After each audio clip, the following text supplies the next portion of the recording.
Well, here we are again with our little demonstration song that I've made for you. Now, what we're going to do now is we're going to look at developing our existing material. Now, we've already got a verse, a bridge and a chorus based on nice, simple 1, 4, 5, 6 chords. We've looked at how to add a bass line.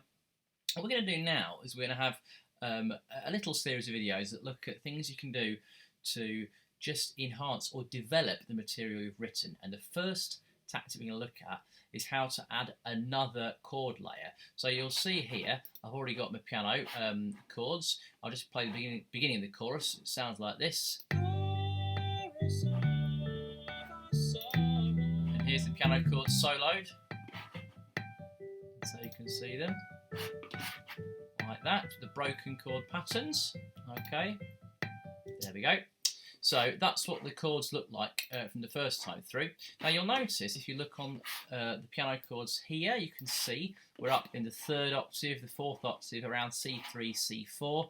If you're a music reader, you can see from this bit here, around bar 13, that we're up in the sort of top of the treble clef. Now, here is big tip number 1. If you're going to add another chord part, it's essentially doing the same thing. Don't occupy the same space. Now, what do I mean by that? If you've got a piano part that's got some high up chords, maybe add your next part down sort of in a middle register, a middle place. Similarly, if your piano chords are quite middly, sat in the middle of the piano, don't have a competing part there, put some other chords in a different instrument.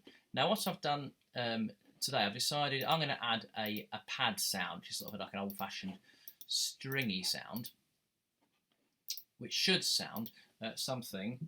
Oh, that's unclick that. Should sound like this sort of sound. Yeah, nice sort of warm sound. Now, what I'm going to do, I'm just going to put the chords in, but I'm going to put them in the middle of the piano range. So hopefully you'll be able to see what I'm doing. So let's give it a go. Same chords: G, D, E minor, and C. 1, 5, 6, 4. Here we go. Before you get into your chorus.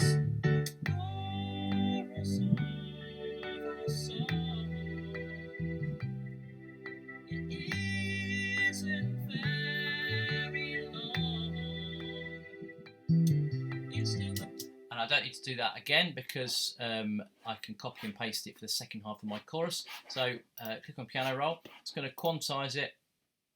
Those are minims actually, so I can quantize it to the nearest minim. There we go, it snaps into place. Now, if you have a look at that, and while I'm there actually, I'll just copy and paste it. So it's whoopsie, there, whoopsie.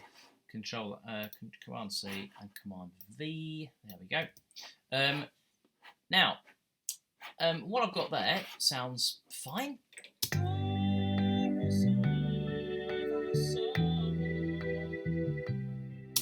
Now, one more tip. These are all, if you look, root position triads. You can see this G chord here uses a G, a B, and a D. Yeah, the D chord uses a D, an F sharp, and an A, all in root position, which is why they look like that. Well, Cubase does fun. GarageBand does funny things, but they're all root position chords. There's nothing to stop us changing that around a bit. So, for example, I could have a listen to, take that A there, that's on top of the D chord, A3, and drag that down to A2. I might do something similar there. Take that B3, drag it down to B2. Maybe just leave that like that, just for those 4 chords. Let's solo that and have a listen, see if we like it. Solo that out.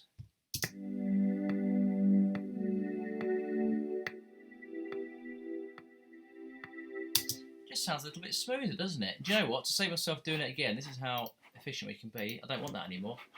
I'm going to split that bit in half. Edit, split regions at playhead. Get rid of that. Oh, whoopsie, did that do it? Edit, split regions at playhead. Get rid of that and copy and paste that 4 times. 3 times. There we go. Right. Now, hopefully, that will sound a little bit fuller because it's not occupying the same space.